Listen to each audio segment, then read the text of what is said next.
Hello everyone, welcome back to Ramya's Kitchen Travery.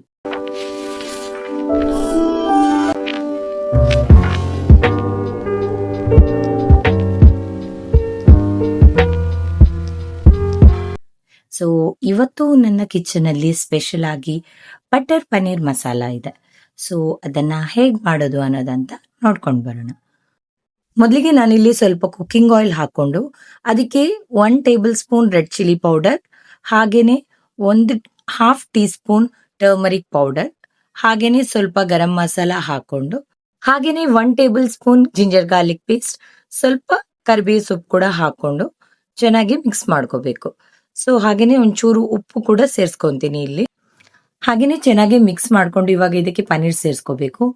ಇದು ನಾನು ಮನೆಯಲ್ಲೇ ಮಾಡಿರುವಂತಹ ಪನ್ನೀರ್, ತುಂಬಾನೇ ಟೇಸ್ಟಿ ಅಂಡ್ ಹೆಲ್ದಿ ಕೂಡ. ಹೊರಗಡೆ ಸಿಗುವಂತಹ ಪನ್ನೀರ್ ಹೆಲ್ದಿ ಅಲ್ಲ ಅನ್ಬಿಟ್ಟು ನಾನು ಮನೆಯಲ್ಲೇ ರೆಡಿ ಮಾಡಿದ್ದೀನಿ. ನೋಡಿ ಎಷ್ಟು ಸಾಫ್ಟ್ ಆಗಿ ಬಂದಿದೆ ಅಂತ ಹೇಳಿ.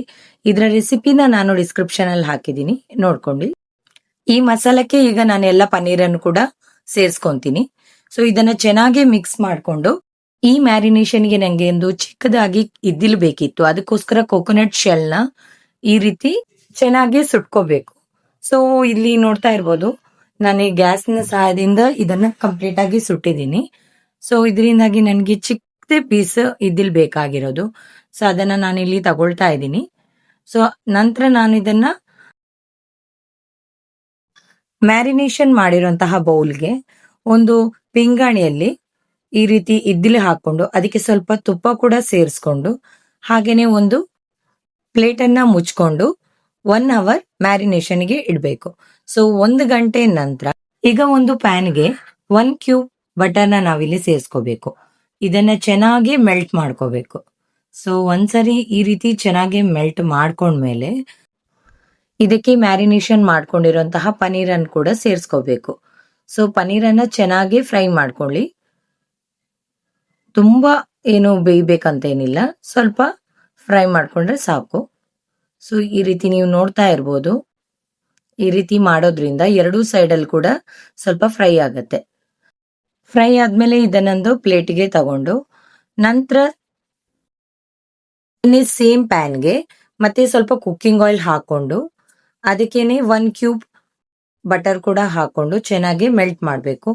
ನಂತರ ಇಲ್ಲಿ 2 ಹೆಚ್ಚಿಟ್ಕೊಂಡಿರುವಂತಹ ಈರುಳ್ಳಿ ಕೂಡ ನಾನಿಲ್ಲಿ ಸೇರಿಸ್ಕೊಂತಾ ಇದ್ದೀನಿ. ಸೊ ಅದನ್ನ ಚೆನ್ನಾಗಿ ಫ್ರೈ ಮಾಡ್ಕೋಬೇಕು. ಸ್ವಲ್ಪ ಸ್ವೆಟ್ ಆಗ್ಬೇಕು ಅಷ್ಟೇ. ಸೊ ಸ್ವಲ್ಪ ಸ್ವೆಟ್ ಆದ್ಮೇಲೆ ಇದಕ್ಕೆ ನಾನಿಲ್ಲಿ 1/2 ಕಪ್ ಅಷ್ಟು ಗಾರ್ಲಿಕ್ ಪೇಸ್ಟ್ ನ ಸೇರಿಸ್ಕೊಂತೀನಿ. ಸೊ ಗಾರ್ಲಿಕ್ ಪೇಸ್ಟ್ ಹಾಕೋದ್ರಿಂದ ಇದ್ರ ಅರೋಮಾ ಇನ್ನೂ ಚೆನ್ನಾಗಿ ಬರುತ್ತೆ. ಹಾಗೇನೆ ಇದನ್ನ 1 ಪಾಟ್ ರೆಸಿಪಿ ಅಂತ ಕೂಡ ಕರೀತಾರೆ. ಸೊ ಇಲ್ಲಿ ಆನಿಯನ್ ಎಲ್ಲ ಚೆನ್ನಾಗಿ ಬೆಂದಿದೆ. ಸೊ ಈಗ ನಾನಿಲ್ಲಿ 4 ಟೊಮೆಟೊ ಕೂಡ ತಗೊಂಡು ಇದಕ್ಕೆ ಹಾಕೊಂತೀನಿ. ಸೊ ಅದಕ್ಕೇನೆ ಸ್ವಲ್ಪ ಮಿಕ್ಸ್ ಮಾಡಿಕೊಂಡು ಒಂದಷ್ಟು ಕ್ಯಾಶು ಕೂಡ ಹಾಕೊಂತೀನಿ. ಸೊ ಕ್ಯಾಶು ಎಲ್ಲ ಹಾಕೊಂಡ್ಮೇಲೆ ಇದಕ್ಕೆ ಸ್ವಲ್ಪ ವಾರ್ಮ್ ವಾಟರ್ನ ಇಲ್ಲಿ ಸೇರಿಸ್ಕೊಂತೀನಿ. ಸೊ ಇದೆಲ್ಲ ಹಾಕೊಂಡು ಚೆನ್ನಾಗಿ ಮಿಕ್ಸ್ ಮಾಡ್ಕೋಬೇಕು. ಇದರಲ್ಲೇ ಸ್ವಲ್ಪ ಹೊತ್ತು ಹಾಗೆ ಬೇಯಬೇಕು.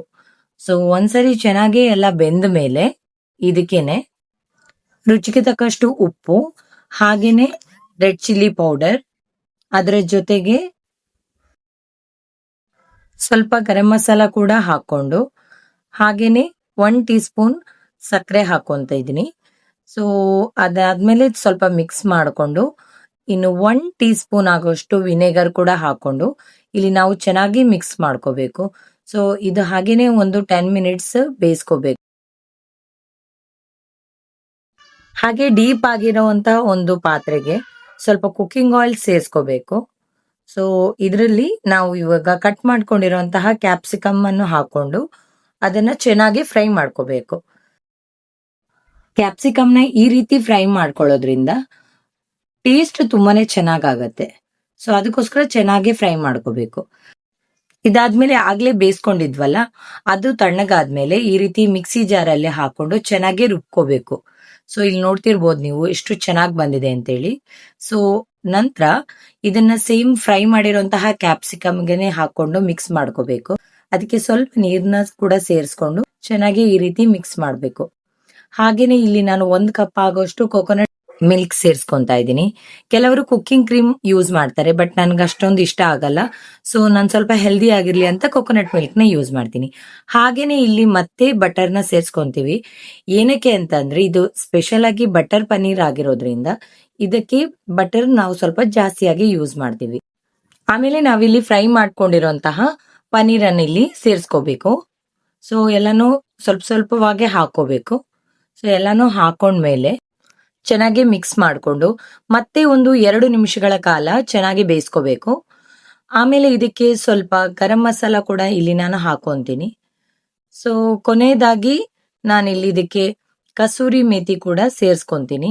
ಸೊ ಕಸೂರಿ ಮೇಥಿ ಹಾಕೋದ್ರಿಂದ ಟೇಸ್ಟ್ ಇನ್ನೂ ಚೆನ್ನಾಗಾಗತ್ತೆ. ಕ್ರೀಮಿ ಟೆಕ್ಸ್ಚರ್ ಇರುವಂತಹ ಆಲ್ಮೋಸ್ಟ್ ಎಲ್ಲಾ ಗ್ರೇವಿಗೆ ಕೂಡ ಈ ಕಸೂರಿ ಮೇಥಿ ಯೂಸ್ ಮಾಡೇ ಮಾಡ್ತಾರೆ. ಸೊ ಇದು ಆಲ್ಮೋಸ್ಟ್ ರೆಡಿ ಆಗಿದೆ. ನಾವು ಇದಕ್ಕೆ ಸ್ವಲ್ಪ ಕೊತ್ತಂಬರಿ ಸೊಪ್ಪು ಹಾಕೊಂಡ್ರೆ ಮುಗೀತು. ಫೈನಲಿ ನಮ್ಮ ಬಟರ್ ಪನ್ನೀರ್ ಮಸಾಲ ರೆಡಿ ಆಗಿದೆ. ಇಲ್ಲಿ ನೋಡ್ತಾ ಇರ್ಬೋದು ಎಷ್ಟು ಚೆನ್ನಾಗಿರೋ ಕ್ರೀಮಿ ಟೆಕ್ಸ್ಚರ್ ಬಂದಿದೆ ಅಂತ ಹೇಳಿ. ನಿಜವಾಗ್ಲೂ ತುಂಬಾ ಟೇಸ್ಟಿ ಆಗಿದೆ. ನೀವು ಕೂಡ ಟ್ರೈ ಮಾಡಿ. ಟ್ರೈ ಮಾಡಿದ್ರೆ ನೀವು ಮತ್ತೆ ಮತ್ತೆ ಮನೇಲಿ ಮಾಡ್ಕೊಂಡು ತಿಂತೀರಾ. ಸೊ ನಿಮ್ಗೆ ಇಷ್ಟ ಆಗಿದ್ರೆ ಏನ್ ಮಾಡ್ಬೇಕು ಅಂತ ಗೊತ್ತಲ್ಲ, ಲೈಕ್ ಮಾಡಿ, ಶೇರ್ ಮಾಡಿ, ನಿಮ್ಮ ಅನಿಸಿಕೆ ಏನೇ ಇದ್ರು ಅದು ಕಾಮೆಂಟ್ ಅಲ್ಲಿ ತಿಳಿಸಿ ಅಂತ ಹೇಳ್ತಾ ಮುಂದಿನ ವಿಡಿಯೋದಲ್ಲಿ ಮತ್ತೆ ಹೊಸ ರೆಸಿಪಿ ಜೊತೆ ನಿಮ್ ಮುಂದೆ ಬರ್ತೀನಿ. ಅಲ್ಲಿವರೆಗೂ love you all, take care, bye.